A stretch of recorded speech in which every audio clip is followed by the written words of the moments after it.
Salut à tous, aujourd'hui on se retrouve pour l'épisode numéro 132 de l'After Zappimage. On va débuter avec le résultat. Hier il y avait deux premiers huitièmes de finale de Ligue des Champions. Donc Manchester City s'est imposé en Suisse face au FC Bâle 4-0 pour les Citizens grâce à des buts un doublé notamment de Ilkay Gundogan, un but de Bernardo Silva et un autre de Sergio Agüero à Manchester City qui menait déjà assez facilement 2-0 à la mi-temps.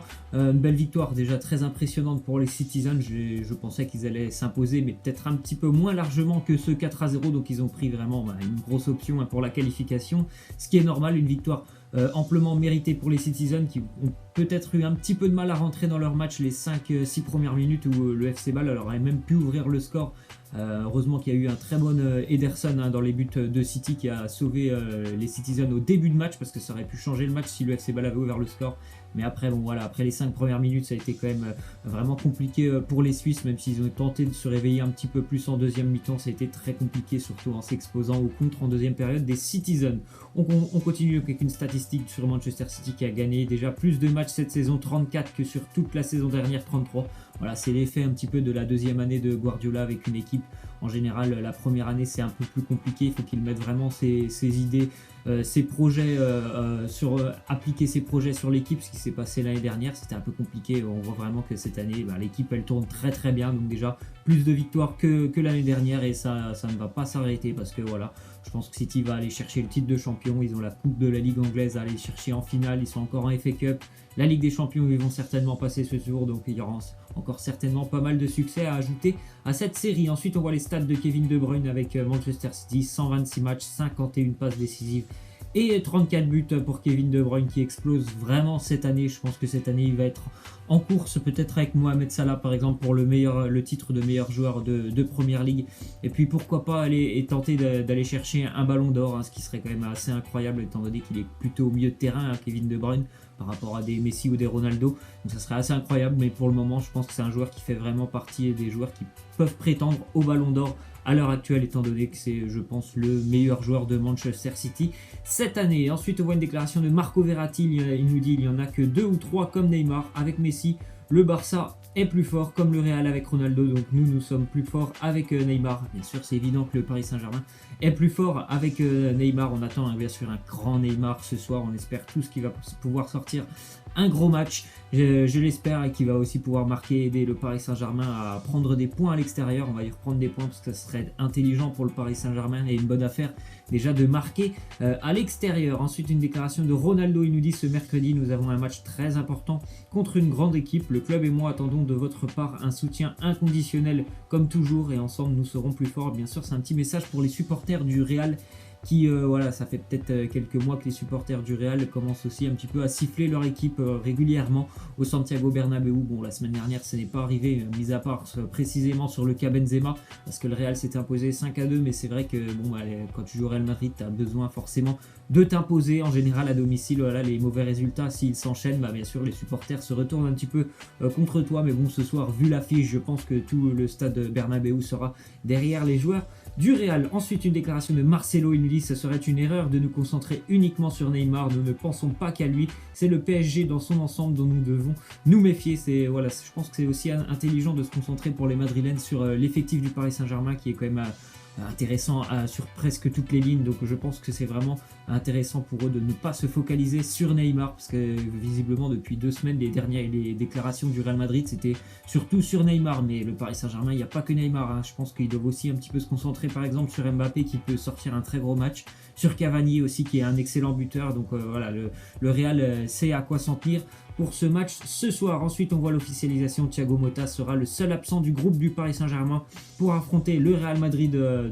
Voilà, Thiago Motta, c'était un petit peu compliqué pour lui physiquement d'être prêt pour ce match, c'est dommage. Donc normalement, je pense que ça sera Lassana Diarra. De toute façon, les compositions d'équipe vont sortir dans quelques heures. Ensuite, on voit une petite déclaration de Maurizio Pochettino, l'entraîneur de Tottenham, après l'excellent nul de Tottenham du côté de Turin hier, 2 buts partout. Il lui dit: je suis heureux du caractère et de la personnalité de l'équipe.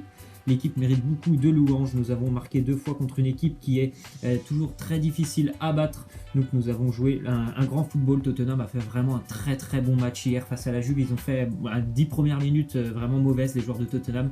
Ils ont dû courir après le score en étant menés très rapidement 2-0 grâce à un doublé de Gonzalo Higuain. Ils sont très vite aussi revenus dans le match, notamment en gagnant la bataille au milieu de terrain grâce à un excellent Moussa Dembélé. Et puis cette équipe de Tottenham, elle a aussi montré qu'elle était supérieure techniquement à l'équipe de la Juventus. Donc vraiment un très très bon match aller pour Tottenham, qui prend une sérieuse option pour la qualification. On voit d'ailleurs des statistiques Harry Kane qui a marqué hier. Il a marqué maintenant plus de buts dans les 9 premiers matchs de la Ligue des Champions que tous les autres joueurs depuis la création de la Ligue des Champions. Donc bravo à Harry Kane, a quand même une statistique assez importante quand même. Il a marqué plus que tous les autres joueurs, mais Ronaldinho, Inzaghi, Didier Drogba ou encore Diego Costa. Bravo à Harry Kane, encore buteur hier. Ensuite on voit que c'est la première fois que la Juve encaisse 2 buts à domicile lors d'un match de Ligue des Champions. Ça n'était plus arrivé depuis 2 ans face au Bayern. Et au-delà de ça, la Juve n'avait pas pris de but depuis presque 700 minutes, il me semble. Donc voilà, quand même assez incroyable la défense de la Juve. Mais hier, elle n'a pas tenu le choc parce qu'il y avait quand même une très très belle équipe de Tottenham en face.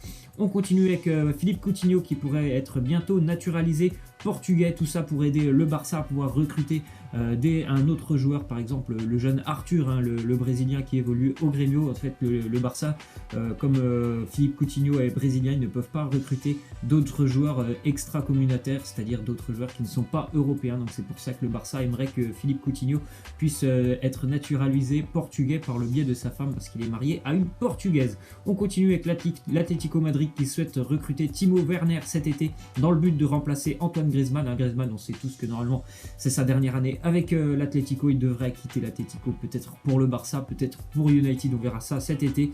Le successeur, ce serait Timo Werner, le jeune attaquant du RB Leipzig, un très bon attaquant quand même. Timo Werner, il a peut-être pas les mêmes qualités qu'Antoine Griezmann, mais c'est un très bon buteur. Et puis aussi, c'est quelqu'un qui aime beaucoup prendre la profondeur. Il a une énorme qualité de vitesse, qu'on ne peut pas comparer à Griezmann, qui n'est pas vraiment connu pour sa vitesse, mais en tout cas, ça peut être un bon renfort pour l'Atlético. Ensuite, on voit une déclaration de Lionel Messi. Il nous dit: avec Ronaldo, je ne sais pas si nous serons amis dans le futur. L'amitié se construit en passant du temps ensemble et en apprenant à se connaître. Nous nous voyons seulement lors des cérémonies de remise des trophées. Donc voilà, bon, je ne sais pas s'ils seront amis plus tard, mais en tout cas, on voit que c'est quand même 2 personnes qui se respectent énormément. Lionel Messi et Cristiano Ronaldo, on les voit en général, ils sont assez heureux de se retrouver lorsqu'il y a des remises de trophées, ces 2 superstars. Ensuite, on voit une déclaration d'Olivier Giroud après la victoire de Chelsea face à West Brom lundi. Il nous dit: je me sens très bien, cela faisait peut-être 2 mois que je n'avais pas débuté un match, ça fait du bien, j'ai travaillé dur pour être prêt physiquement.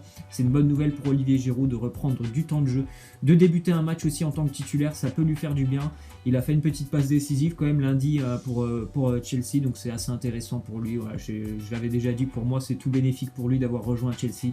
Tant mieux pour lui s'il peut avoir beaucoup de temps de jeu avant de rejoindre l'équipe de France, notamment pour les matchs amicaux du mois de mars. On continue donc avec Luigi Di Biagio, le sélectionneur intérimaire de l'Italie, qui envisage de rappeler Buffon pour les 2 prochains matchs amicaux de l'Italie face à l'Argentine et l'Angleterre en mars. Donc Buffon, il avait déjà dit qu'il allait prendre sa retraite internationale, donc avec la sélection. Mais il n'y a pas non plus énormément de gardiens en Italie. Peut-être qu'il y a le gardien de l'AC Milan, Donnarumma, mais pourquoi pas. Buffon a dit qu'il voulait peut-être continuer sa carrière déjà avec la Juventus à la fin de saison, donc pourquoi pas aussi reprolonger d'une petite année avec la sélection italienne. Ensuite, on voit que Kostas Mitroglou se serait blessé mardi à l'entraînement.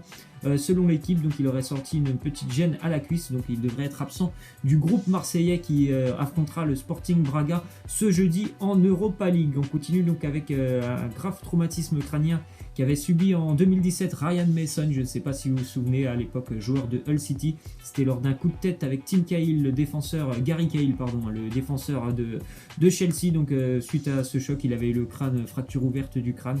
Et donc on a appris maintenant qu'il ne pourra jamais reprendre le football. Voilà, il va certainement reprendre une place dans un effectif. L'entraîneur de Tottenham, Maurizio Pochettino, lui a déjà ouvert une place du côté de Tottenham, parce que c'est un ancien joueur de Tottenham, Ryan Mason. Ensuite, on voit que Samir Nasri pourrait rejoindre le Zénith Saint-Pétersbourg en Russie. Donc il va certainement quitter le club d'Antalyaspor qu'il avait rejoint cet été en Turquie.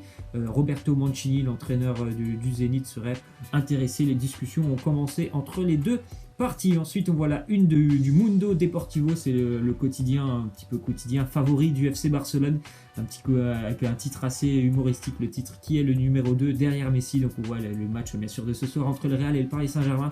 Il y a Ronaldo et Neymar et eux ils ont dit tout simplement qui est le numéro 2 derrière Lionel Messi. On va terminer avec la question de fin. À part Real PSG ce soir, il y a quand même un autre match en Ligue des Champions avec le FC Porto qui va recevoir Liverpool. Je vais vous demander comme hier les pronos. Donc pour moi il y aura quand même une petite surprise ce soir. Je vois une victoire du FC Porto ce soir, 2-1 pourquoi pas pour les Portugais. Laissez-moi en commentaire ce que vous en pensez de ce match entre Porto et Liverpool. D'ailleurs bon match à tous ce soir pour tous ceux qui vont regarder le Real Paris Saint-Germain. Voilà, c'est la fin de cet After Zap Image. J'espère que ça vous aura plu. N'hésitez pas à lâcher des likes, à vous abonner. Moi je vous laisse et je vous dis à la prochaine. Ciao.